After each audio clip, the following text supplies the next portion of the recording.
तेज सृष्टि है आउ एक लघुचाप पुणी बड़ वर्षा भिजिब ओडिशा गांगे पश्चिम उपत्यका अंचल में लघुचाप क्षेत्र सृष्टि होती। यार प्रभाव में उत्तर पश्चिम दिगरे झारखंड मध्य लघुचाप क्षेत्र गति संभावना रही।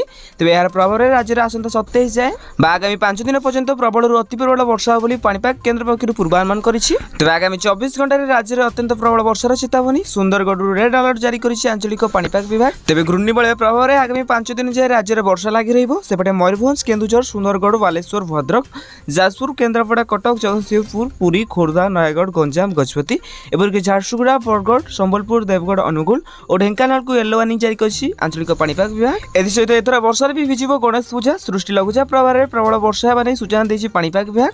तेज बंगोपसागर आउ एक लघुचाप आसथिबारु राज्य प्राय समस्त जिले में वर्षा हेबो एने पाणीपाग विभाग आकलन करिछि। तेज चलित वर्ष में गणेश पूजा 27 तारिख में पड़ुछि। तेज पूजा नहीं राज्यवासी उत्साहित थिबा बेले राज्य में पुणी थे वर्षार माहौल। तेज एटा थिला आज पाणीपाग अपडेट। जदि आपको एभली वीडियो देखिବାକୁ चाहतांती तेज आम चैनल को सब्सक्राइब करी पाखरे आसुवा बेल आइकन को ऑल बटन में सेट करने सहित वीडियो हेल्पफुल होइतले नियत भाबे वीडियो को लाइक करी डिस्क्रिप्शन में टेलीग्राम चैनल लिंक अछि जाई कि आपण माने जॉइन जानतु।